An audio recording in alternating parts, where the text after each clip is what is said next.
game, we are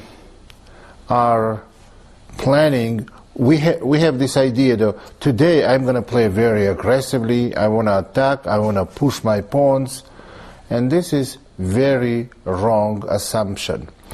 So a lot of times when you play the game, you want to have attacking position, but you must make sure that you get the type of position where attacking is the right plan, or pushing your pawns off of your king, or expanding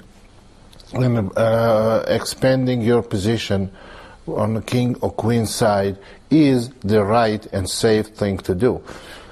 Let me give you a few examples of a good attacking planning and good expanding of pawn structure. e4, d6, d4, knight f6, knight c3, g6, very well known Pirc Defense.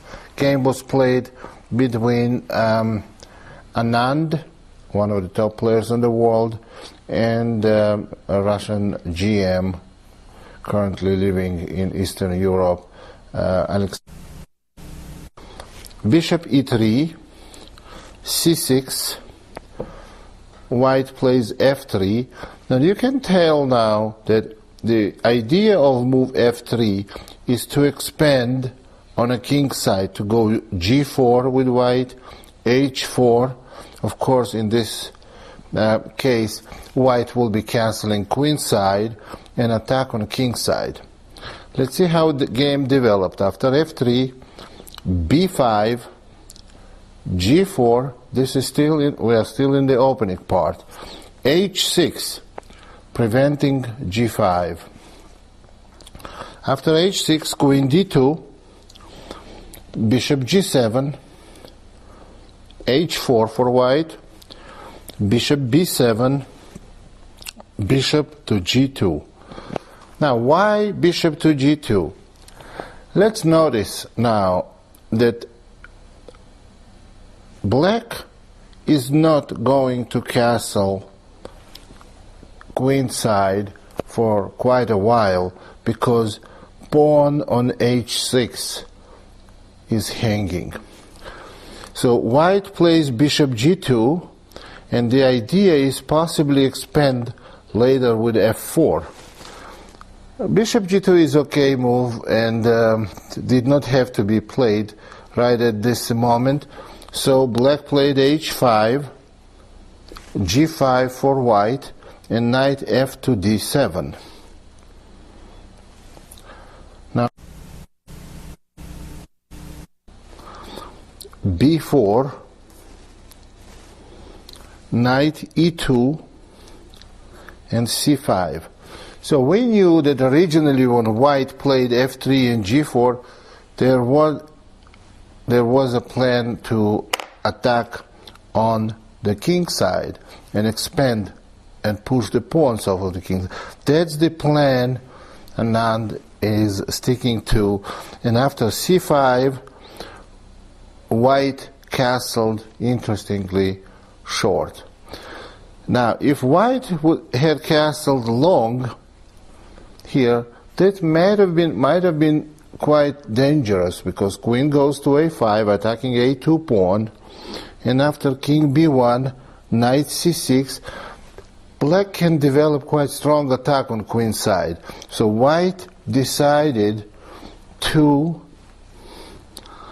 castle short, knight c6, d5, and knight c to e5, threatening knight c4, so b3 and a5. Now, what I want to talk about at this stage is about this advanced pawns by white on a king side. Are those weaknesses now? Is white overexposed? The answer is no. And that's how you judge those positions. That's what you're going to go by. You see the concentration of pieces on the king side. You see that white has more pieces on kingside than black. White has more space on kingside than black.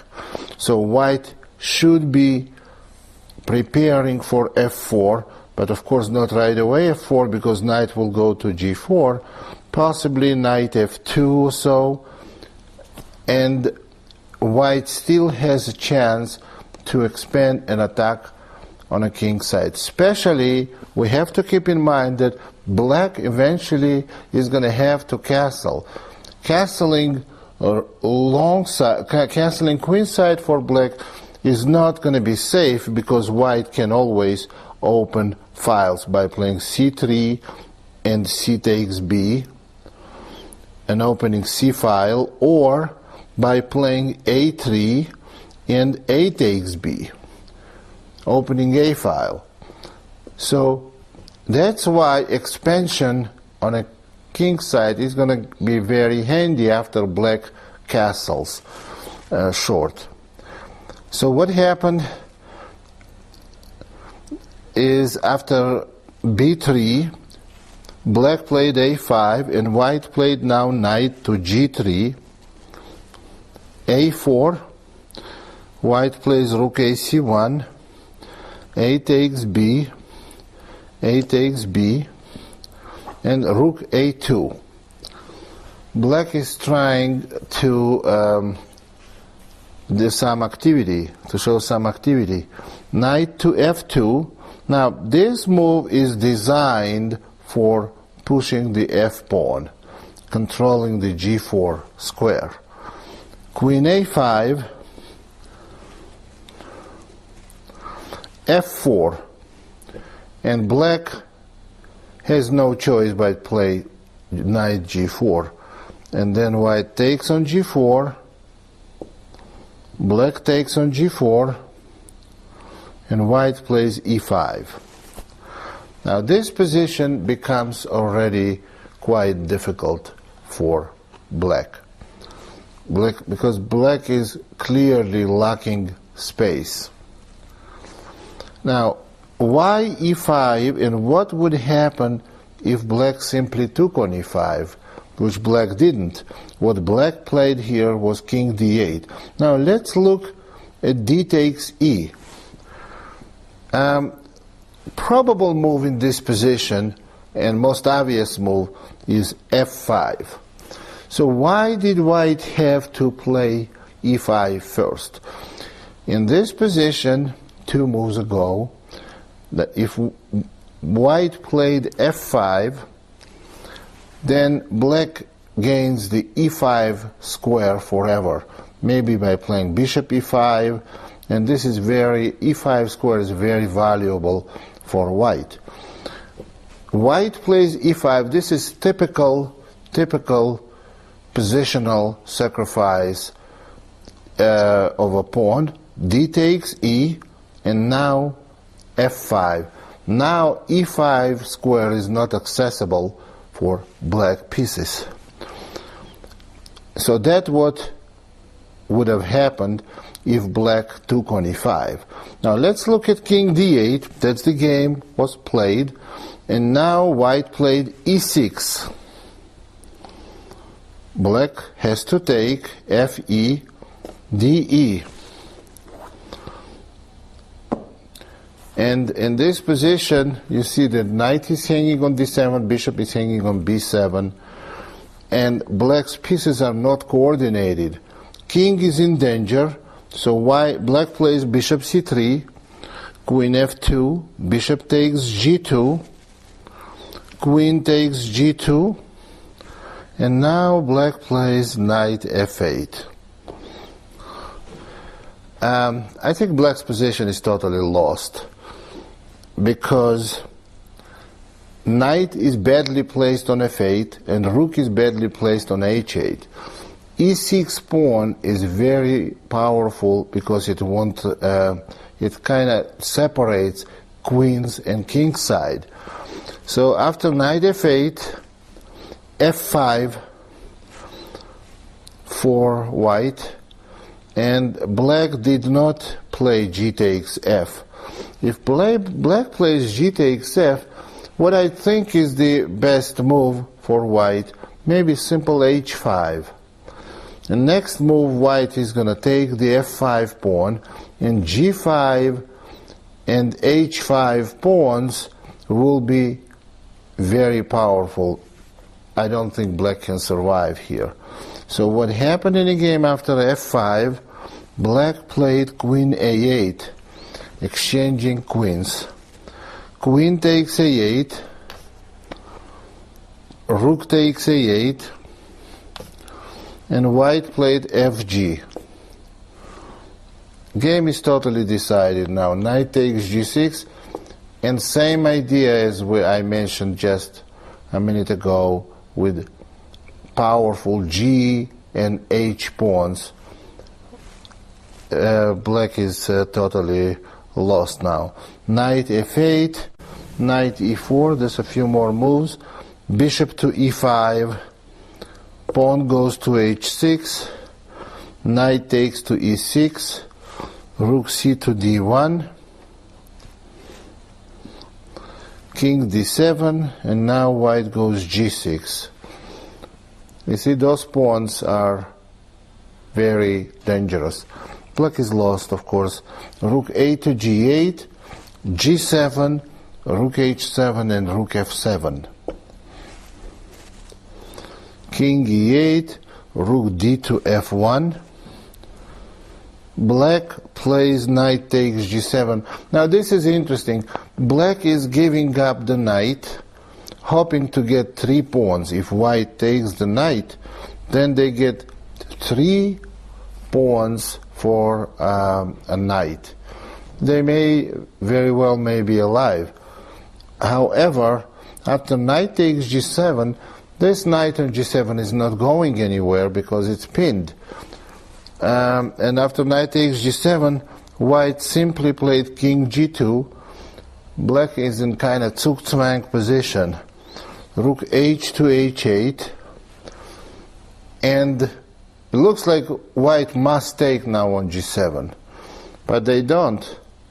Bishop g5, and black resigned here. There is no defense to rook takes e7. Position is totally helpless.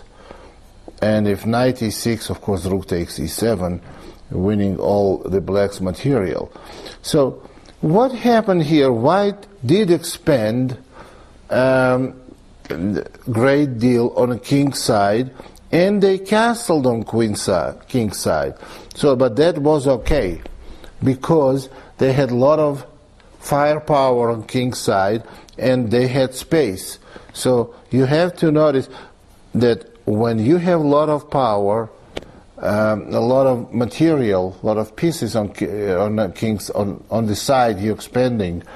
So, and your opponent is castle on that side.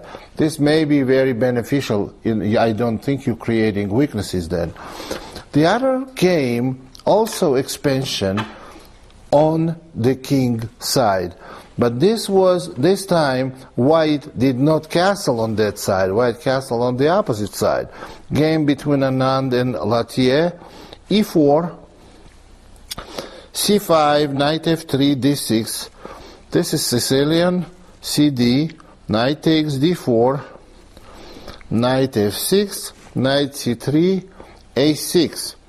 This is very well known, probably the most popular variation of the Sicilian Najdorf.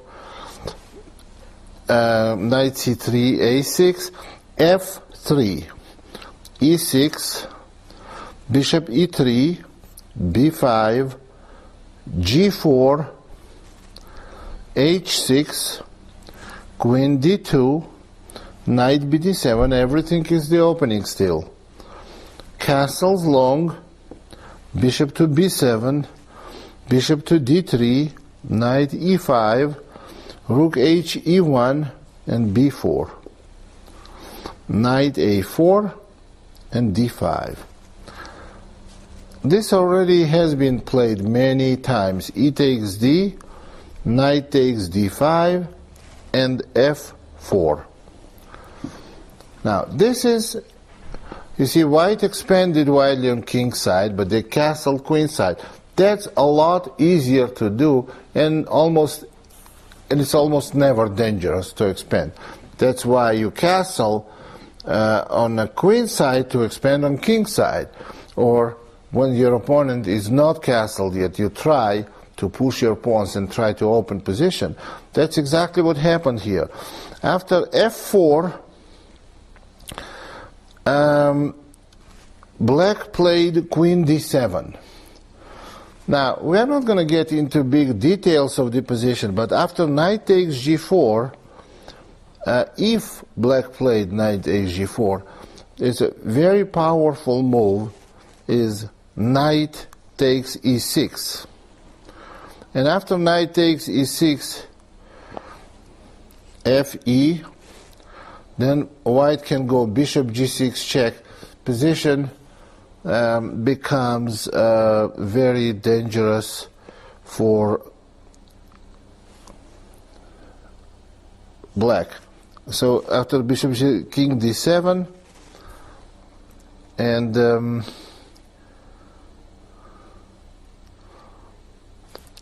even bishop e4 will go here, or f5, well, or maybe even knight b6 check, hitting the rook there, and later maybe queen g2 attacking the knights here. We don't want to get in a really tactical complications in this game when we analyze. We analyze how game develops once your opponent is not castled, and when you push, like in this position, when you expand in the center of kingside, we did expand in the center, but on the king side, but we want to open the center because that's where black's king is, and that's why f4 is a very powerful move, and it was f4 is a very powerful move, and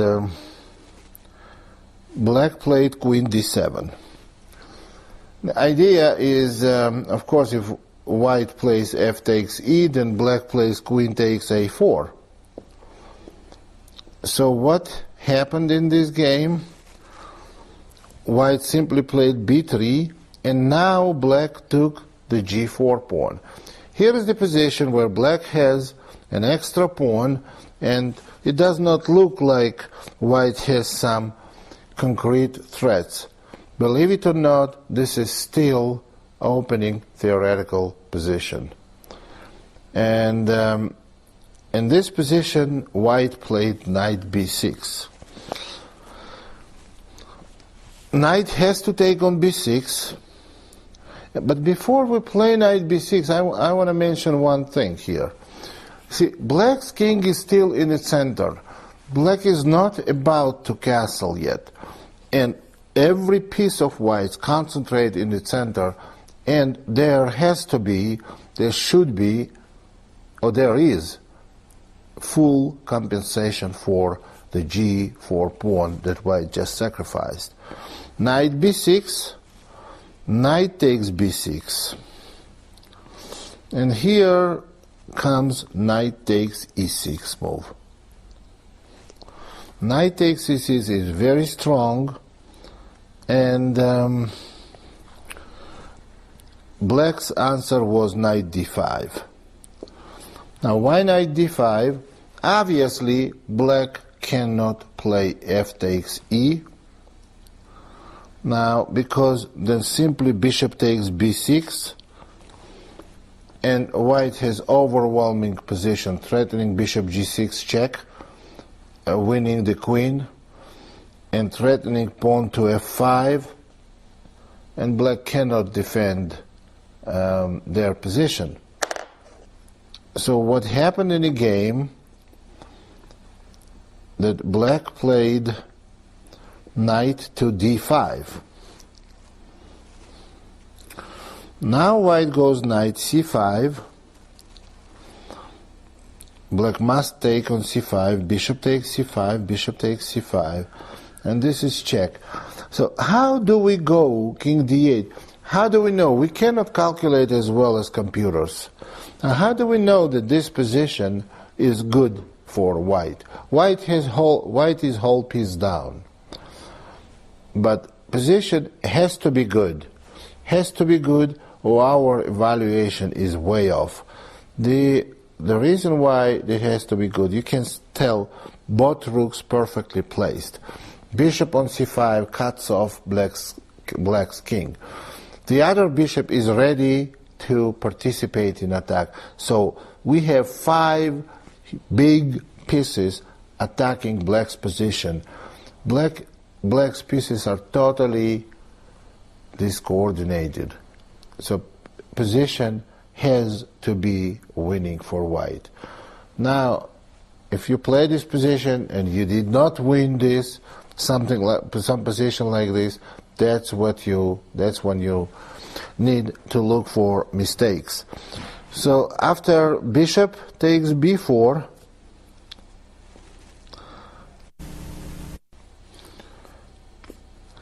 now black plays king c8, bishop a5, knight g2 f6, c4 for white, knight c7, and queen b4. You see here that white has only one pawn for a piece, but you see there is no coordination in black's pieces, no activity. Queen is on the file of the rook, and black practically lost here. After queen b4, still was played queen to c6, bishop to f5 check, king b8, and rook to d6. Overwhelming activity of white's pieces. Queen to f3, and now the end. Bishop takes c7 check, king takes c7, rook e7 check. That's how white gets their piece back, getting into totally winning position. Rook takes b7,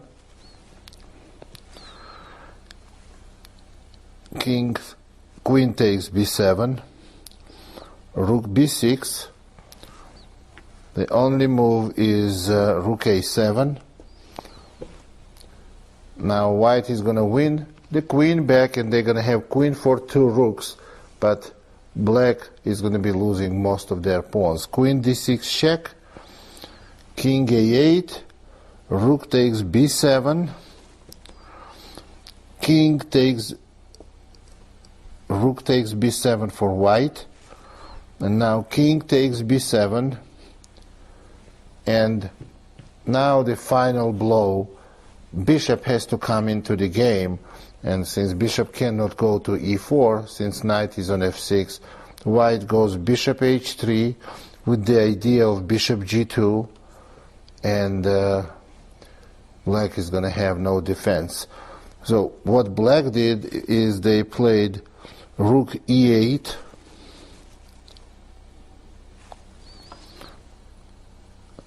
actually they played rook e8, and white played c5 with the idea of bishop g2 check and queen c7 mate, or even queen b6 check followed by queen takes a6 mate, and black resigned. This is a very good example of planned attack and expanding on king's side when it was totally safe, and opening the position where the king is. King was in the center, black's king. So that's why position had to be open in the center. And when you sacrifice piece to open every file in the center, that can be well compensated by the activity of your pieces. Now this shows us that you can be aggressive and active and go against your opponent's king's position only when position requires you to do that. When you see when you see your position, your king's position, your opponent's king's position in the center, and you see that he is not developed well, so you have to go for it. You must go for it. Frequently, this is the safest way to play, to attack your opponent, because next game, white played one of the variations of Sicilian defense that I was advocating for many years now.